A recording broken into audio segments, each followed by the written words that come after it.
আসসালামু আলাইকুম এভরিওয়ান, সবাই কেমন আছেন? আলহামদুলিল্লাহ আমরাও ভালো আছি।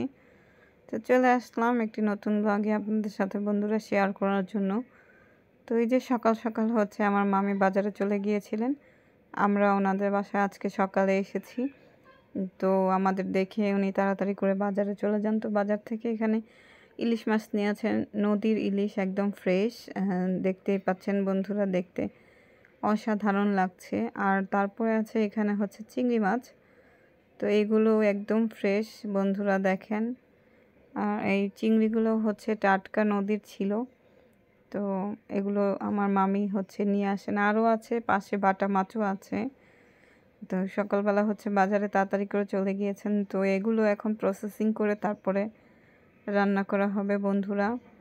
আসলে বেড়াতে আসলে খুবই ভালো লাগে, শুধু খাওয়া দাওয়া ঘোরাঘুরি এই আনন্দ মজা ভালো লাগে।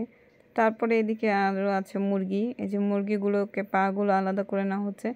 মুরগিগুলোকে সব কেটেই নিয়ে এসেছে, একদম কোনো কাটাকাটির ঝামেলা নেই বন্ধুরা। তো আর এই যেখানে হচ্ছে এটা বাটা মাছ। তো এগুলো এখনও ধোয়া হয়নি, কেটে নিয়ে আসা হয়েছে, তাই খুলে আপনাদেরকে দেখালাম, আপনাদের সাথে শেয়ার করলাম বন্ধুরা। তো এই সবগুলোকেই এখন কাটা হবে, কেটে ধুয়ে প্রসেসিং করে তারপরে হচ্ছে চুলায় রান্না বসানো হবে। তো আমি আপনাদের সাথে একটু একটু করে সবই ভিডিও শেয়ার করব বন্ধুরা। তো আর এই যে এগুলো হচ্ছে মশলা, রোস্টের মশলা। তারপরে আরও আছে সস, টমেটো সস। তারপরে হচ্ছে শসা এখানে দেখতে পাচ্ছেন। তো এটা প্যাকেটটা আর খুললাম না আমি, পরে এগুলো কাটা হবে। আর তারপরে আছে পাশে হচ্ছে লেবু। তো এই সব কিছুই হচ্ছে একদম ফ্রেশ, বাজার থেকে মাত্র নিয়ে আসা হয়েছে। তারপরে এখানে হচ্ছে গরুর মাংসটাকে ভিজিয়ে রাখা হয়েছে, এগুলো ডিপ ফ্রিজে ছিল। তো এটা ভিজতে একটু সময় লাগে। তো মাংসটাকে একদম বেশি করে পানি দিয়ে তারপরে ভিজিয়ে রাখা হয়েছে। কিছু কিছু মাংস ছেড়েও দিয়েছে। আর এই যে বাটা মাছগুলোকে বারে বারে পরিষ্কার করে ধোয়া হচ্ছিল।